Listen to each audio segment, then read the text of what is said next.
Good morning everybody, welcome to all in Devita classes. Today we will discuss the question number 9 to onwards. Clear? कल की class में हमने question number 1 to 8 chapter 3 का the words of number में end of chapter exercise में 1 to 8 देखा था. Now today we will discuss 9 onwards questions. So let's start with the very first question which is 9. Let A and B two non-rational number. ये कह रहा है मान लो जो ए और बी है वो हमारे नॉन जीरो रैशनल नंबर्स हैं such as a plus b. क्या लिखा है? A plus 1 upon b equal to 0 without assigning any numerical value. आपको कोई न्यूमेरिकल वैल्यू इसमें पुट नहीं करनी है. Determine whether a b is positive और नेगेटिव. आपका जो ए बी होगा वो पॉजिटिव होगा या नेगेटिव होगा, जस्टिफाई करो. तो यहीं से हम जस्टिफाई कर लेते हैं. इसको हम क्या करेंगे, एलसीएम ले लेंगे. ये हो जाएगा ए बी. एलसीएम लेंगे, सॉरी एलसीएम बी आया और जब यहाँ पे हो जाएगा a b plus 1 equal to 0. तो a b plus 1 equal to 0 into b हो जाएगा. क्रॉस मल्टीप्लाई अगर हम करेंगे तो ये हो जाएगा a b is equal to 0. ठीक है, तो यहाँ पे क्या निकल के आएगा, a b is equal to -1. तो हमें यहीं से पता चल रहा है, अगर मैं इसको उधर ले जाऊंगी तो क्या पता चल रहा है कि जो ए बी की वैल्यू है वो नेगेटिव है. यहाँ से दिख रही है ए बी की वैल्यू एक नेगेटिव आई है. तो यहाँ से प्रूफ हो गया, लिख देंगे a b is a negative value. यही इसका जस्टिफिकेशन है. Clear? Now we are moving to the question number 10. A rational number has a terminating decimal expansion whose last non-zero digit occur in the fourth decimal place. ये कह रहा है एक rational number है जो कि टर्मिनेटिंग है, ठीक है, और उसका नॉन जीरो डिजिट यानी कि उसके लास्ट में कोई भी जीरो प्रेजेंट नहीं है. Show that such a number can be return in the form of p by 10 to power 4 where p is an integer not divisible by 10. तो वो कह रहा है 4 डिजिट नंबर है जिसके लास्ट में जीरो नहीं है. क्या उसको p अपॉन 10 टू पावर 4 के फॉर्म में लिखा जा सकता है या नहीं? ठीक है, जो p होगा वो नॉन डिविजिबल होगा 10 से. इतनी बात कहा है. Is it necessary the denominator of this, और ये कह रहा है क्या इस टाइप के रैशनल नंबर में डेनोमिनेटर जो होगा दैट इज डिविजिबल बाय 2:4 और 5:4 के टर्म्स में क्या आ सकता है? तो देखो हम कोई भी नंबर ले लेते हैं. शर्त क्या है? 4 डिजिट नंबर होना चाहिए. 2, 3, 8, 6 ले लेते हैं. ठीक है, ये मैंने क्या लिखा है, a rational number has terminating decimal. Terminating है, ठीक है, whose last non zero digit occur, जिसके लास्ट में जीरो नहीं है. फोर्थ डेसिमल प्लेस है, जीरो के बाद 1, 2, 3, 4, फोर्थ डेसिमल प्लेस हो गई. फिर कह रहा है इस नंबर को हम किस फॉर्म में लिख सकते हैं? क्या हम p अपॉन 10 टू पावर 4 की फॉर्म में लिख सकते हैं? तो बिल्कुल लिख सकते हैं. देखो, तो इसको हम क्या लिख सकते हैं, 2386 अपॉन 10 टू पावर 4. ठीक है, बिल्कुल लिख सकते हैं इसको हम. ठीक है, अब इस p की जगह मैं यही उठा के लिख लूँ 2386 अपॉन 10 टू पावर 4. और इसको अब हमें दूसरी चीज क्या प्रूफ करनी है कि 2 की पावर 4 और 5 की पावर 4 क्या इसके डेनोमिनेटर में होगा. तो हम काट के देखते हैं. 2 से काटो, 2 1 जा 1, 2 1 जा 2, फिर 2 9 जा 18, 2 3 जा 6, फिर ये आ जाएगा 5 डबल 000 5000 है ना. अब नहीं कटेगा 2 से, किसी से नहीं कटेगा. तो 1193 डिवाइडेड बाय 5000. इसका हम क्या लेंगे, इसका हम एलसीएम ले लेते हैं.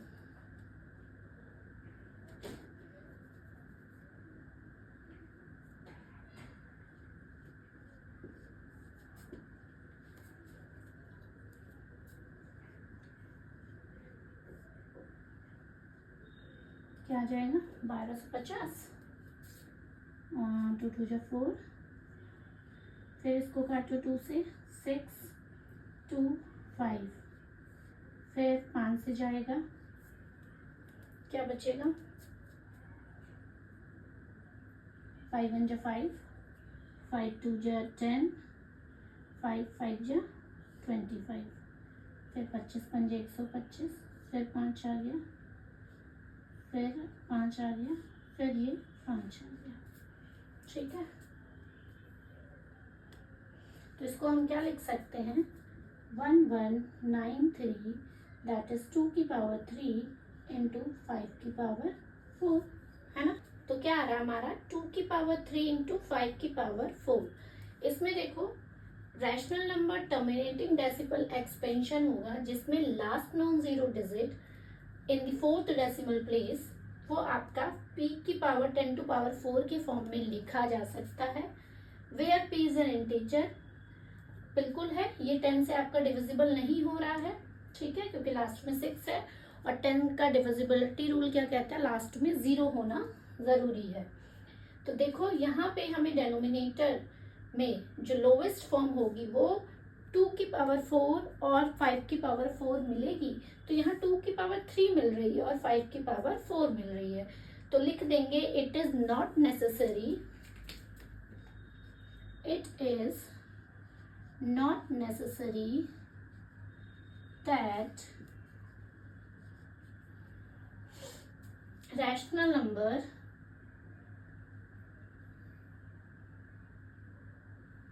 that denominator of the rational number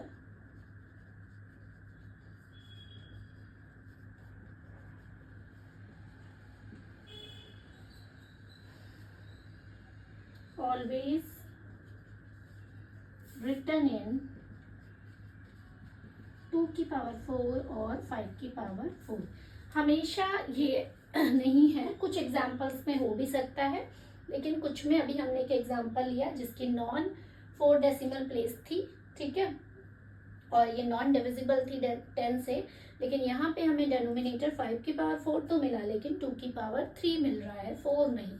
तो इसका एक और एग्जाम्पल अगर हम देखें, कोई भी डिजिट लेके इसको रफ कर रही हूँ और देखते हैं, किसी और एक एग्जाम्पल और देख लेते हैं, कोई भी डिजिट ले लेते हैं, जैसे 0.8325, ये मैंने कोई भी एक क्या लिया, रैशनल नंबर लिया है जो कि टर्मिनेटिंग डेसिमल है, जिसमें लास्ट नॉन जीरो है, जीरो आपको नहीं दिख रहा है, फोर्थ डेसिमल प्लेस है, तो इसको हम p अपॉन 10 टू पावर 4 के टर्म्स में लिख सकते हैं, बिल्कुल लिख सकते हैं, 0.8325 इंटू 10 टू पावर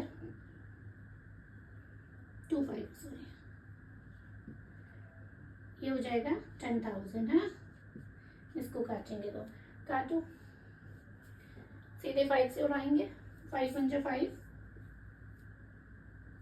5 6 जा 30, 5 6 जा 30, 5 5 जा 25, 5 2 जा 10, फिर काटो, किससे, 5 से, 5 3 जा 15, 5 3 जा 15, 5 3 जा 15, ठीक है, इसको काटेंगे, 5 4 जा 20, तो 400 आए, तो हमारे पास ये आ रहा है 333 अपॉन 400। 400 डेनोमिनेटर का हम एलसीएम करके देख लेते हैं, क्या इसको 2:4 और 5 के एक टर्म में लिखा जा सकता है या नहीं।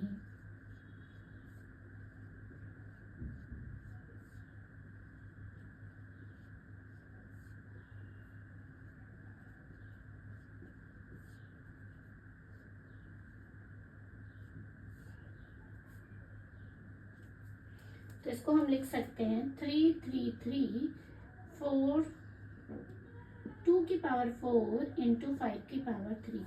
देखो इधर या तो आप 2 की पावर 4 के टर्म्स में लिख सकते हो, और इससे पहले वाले एग्जाम्पल में हमारा क्या आ रहा था, 2 की पावर 3 डेनोमिनेटर में, 5 की पावर 4, तो या तो आप 5 की पावर के फॉर्म में लिख सकते हो, ठीक है। क्यों लिखा, क्योंकि यहाँ पे जो हमारा ये था डेनोमिनेटर, सॉरी, ये जो हमारा रैशनल नंबर था वो डिवाइडेड था 5 से, तो हमें 2 की पावर 4 मिल गई। अगर हमारा कोई भी रैशनल नंबर, पिछला वाला रैशनल नंबर 2 से डिवाइडेड था, तो हमें 5 की पावर 4 मिली थी, तो यानी कि अगर कोई रैशनल नंबर 2 से डिवाइड होगा तो हमें 5 की पावर 4 मिलेगी, अगर कोई रैशनल नंबर 5 से डिवाइड होगा तो वी विल गेट 2 की पावर 4, ठीक है, रेस्ट ऑफ अलग मिलेगा। तो ऑलवेज हमें इस फॉर्म में मिले ये ज़रूरी नहीं है। आई होप समझ में आ गया होगा, थोड़ा फैक्चुअल क्वेश्चन था। Now we are moving to the question number 11। Without performing division determine whether the decimal expansion of 18 divided by 25 is terminating or non-terminating if the terminate state the number of decimal place। ये कह रहा है आपको बताना है कि जो 18/25 है वो एक टर्मिनेटिंग डेसिमल है या नॉन टर्मिनेटिंग। अगर टर्मिनेटिंग है तो कितने डेसिमल प्लेसेस लगेंगे इसमें, ठीक है। तो हमें क्या करना है, विदाउट परफॉर्मिंग डिवीजन यानी कि लॉन्ग डिवीजन मेथड का यूज नहीं करना है। तो वी नो दैट कि अगर कोई रैशनल नंबर होता है तो उसके डिनोमिनेटर में क्या आता है, 2 की पावर m एंड 5 की पावर n। ये कंडीशन क्या होती है, दी डिनोमिनेटर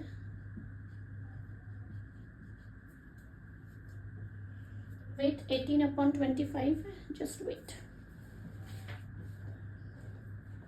18/125 ठीक है, 18/125।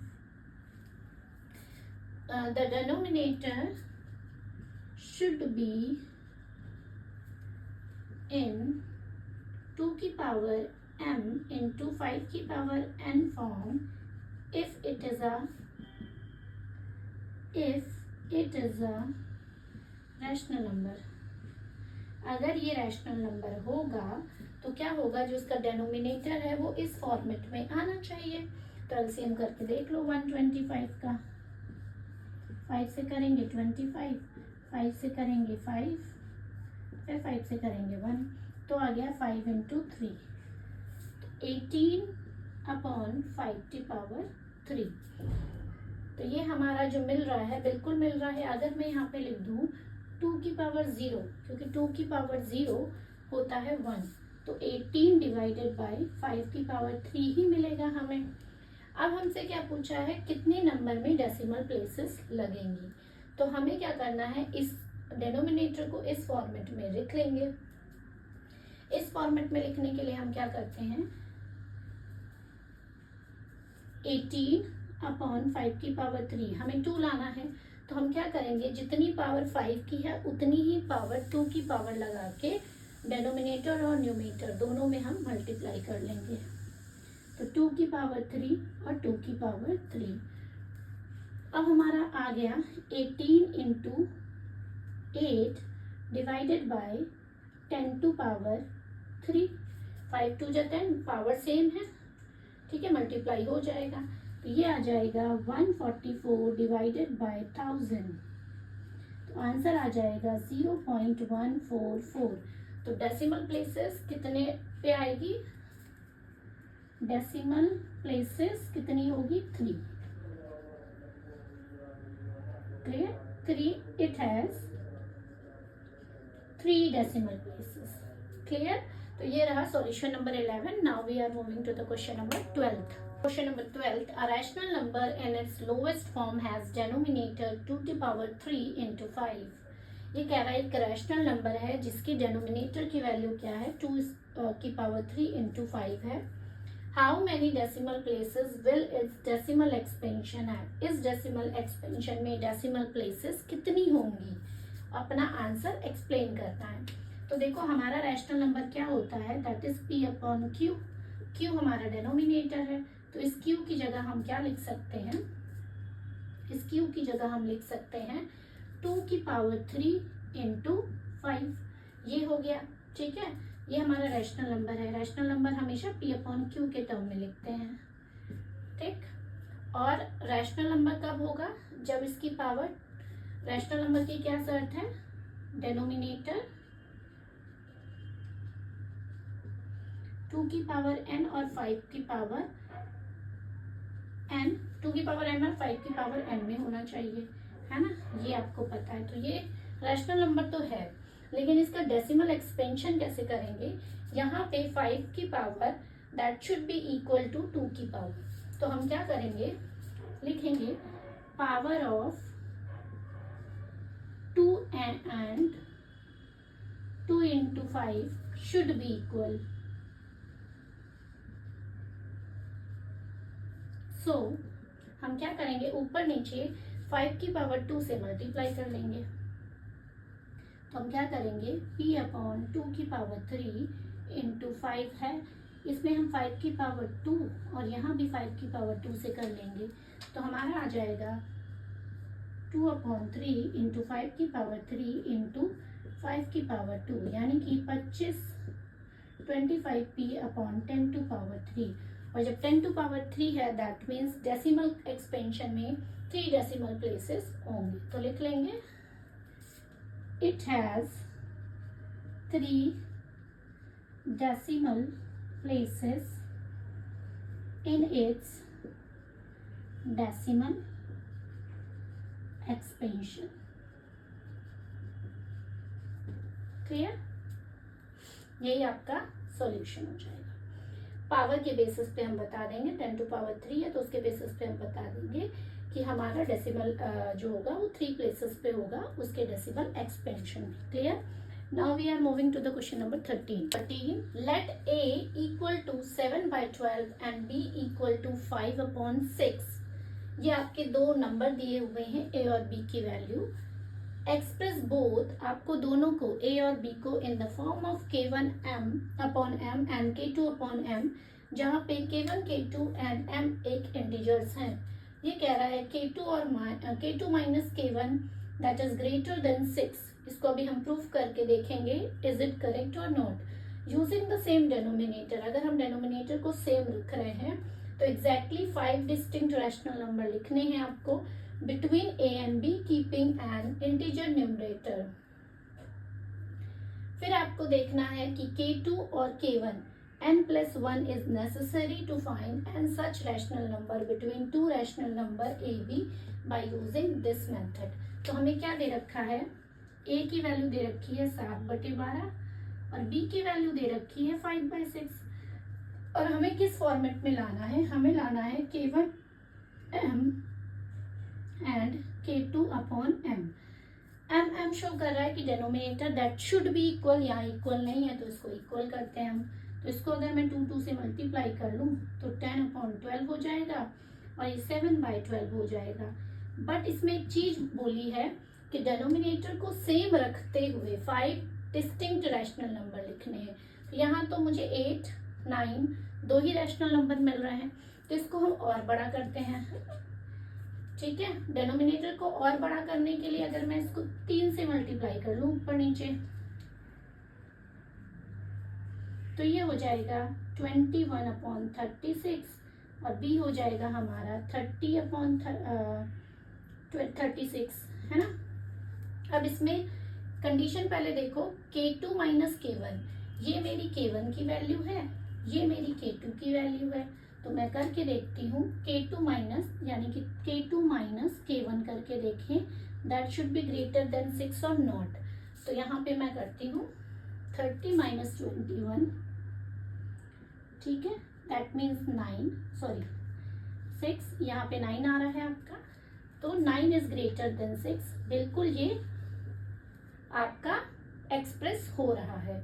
अब कह रहा है 5 सेम डेनोमिनेटर को यूज करके हमें 5 रैशनल नंबर निकालने हैं। तो 5 रैशनल नंबर कौन से हो जाएंगे, 5 रैशनल नंबर हो जाएंगे आपके 22/36, 25/36, 26/36, 27/36, 29/36, कुछ भी लिख सकते हैं इनमें से 5। अब ये कह रहा है explain why condition k2 minus k1 is greater necessary to find an such rational number. तो देखो हमें 5 रैशनल नंबर है, तो यहाँ पे क्या दे रखा है k2 minus k1 that is n+1। क्यों हो रहा है, क्योंकि यहाँ पे हमें 5 रैशनल नंबर फाउंड करने थे। तो k2 माइनस k1 इस n की जगह 5 + 1 कर देंगे, that means k2 minus k1 is greater than 6। एक हमारा आंसर हो जाएगा। ठीक है, तो ये कह रहा है यहाँ पे n+1 नेसेसरी है, n सच रैशनल नंबर। तो हाँ बिल्कुल नेसेसरी है। अगर आप बिटवीन 5 रैशनल नंबर नहीं निकालोगे, अगर मैं यहीं पे निकालती, ठीक है, तो ये सेटिस्फैक्ट्री नहीं हो रहा था। 10 में से 7 माइनस करते तो 3 आता, दैट इज लेस देन 6, तो ये फॉलो नहीं हो रहा था। तो हमें क्या करना पड़ेगा, 5 रैशनल नंबर निकाल के उनमें पहला रैशनल नंबर K1 और K2 के बीच का डिफरेंस निकालेंगे, तो यहाँ पे हमें मिलेगा greater than 6। Clear? I hope समझ में आ गया होगा। Now we are moving to the question number 14। Question number 14, 3 rational number x y z satisfying x plus y plus z is equal to 0। हमें क्या दे रखा है, गिवन है x plus y plus z equal to 0 और given है x y plus y z plus z x equal to 0। ठीक है, show that the all rational number x y z must be simultaneous. हमसे पूछा क्या गया है, आस्क्ड क्या किया है कि आपको प्रूफ क्या करना है। ये आपको प्रूफ करना है कि जो एक्स वाई और जेड है वो क्या है, 0 के बराबर होनी चाहिए। तो जो गिवन है उसको हम क्या कर लेंगे, लिख लेंगे।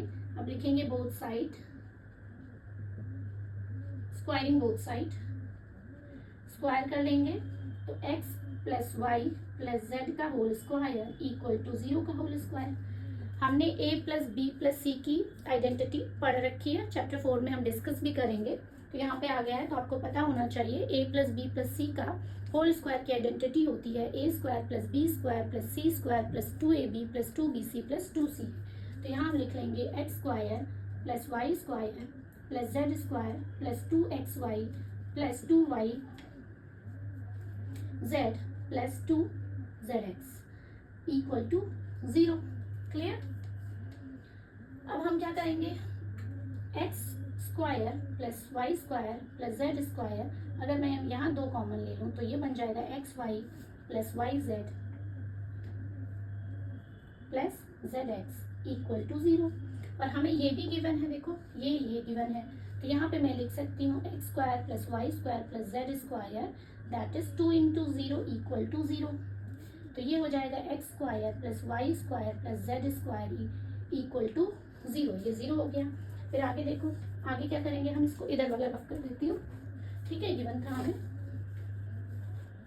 अब देखो हमें मिला क्या, x square plus y square plus z square is equal to 0। और ये 0 तभी होगा, क्या लिखेंगे, x square plus y square plus z square is 0 when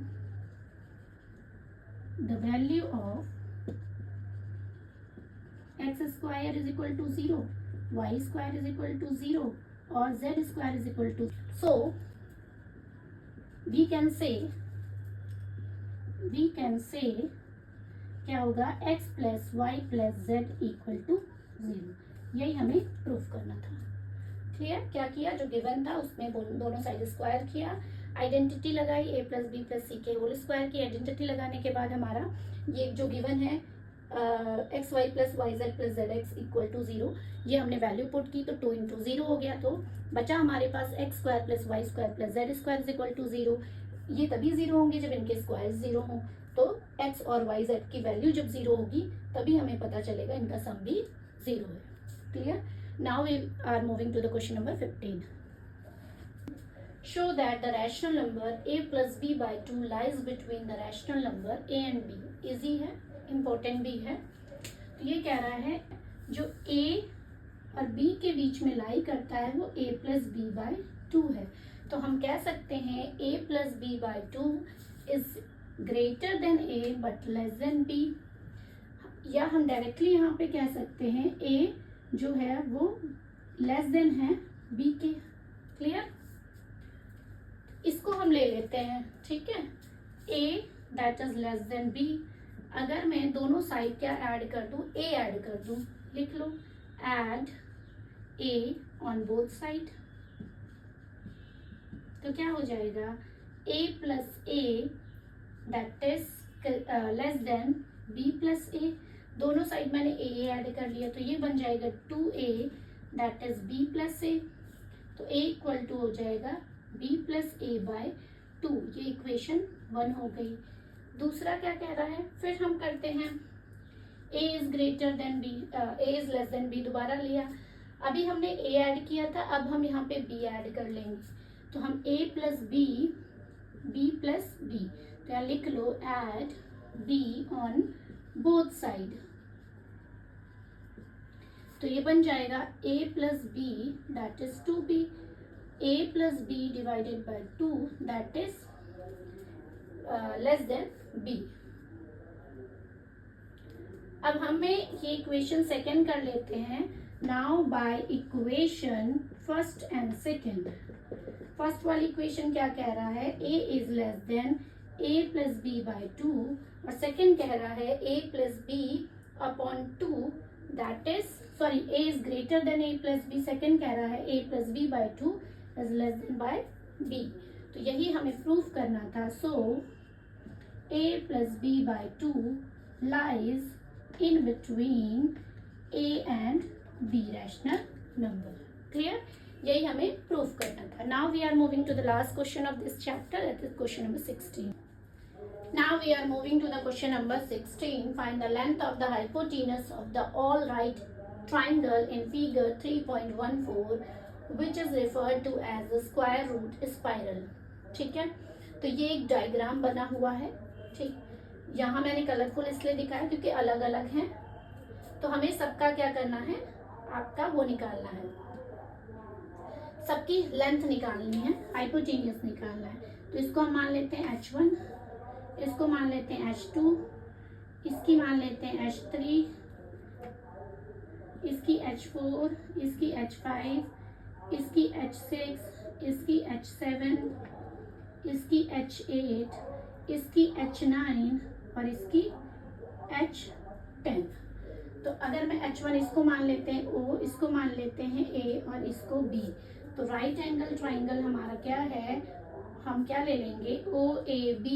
तो क्या होता है, हाइपोटेन्यूस का स्क्वायर, हाइपोटेन्यूस यानी h1 का whole square is equal to क्या हो जाएगी, ये भी हमारी 1 है, ठीक है, ये भी हमारी 1 है और ये भी हमारी 1 है, यानी कि बेस का स्क्वायर प्लस परपेंडिकुलर का स्क्वायर, तो दैट मीन्स हो जाएगा √2।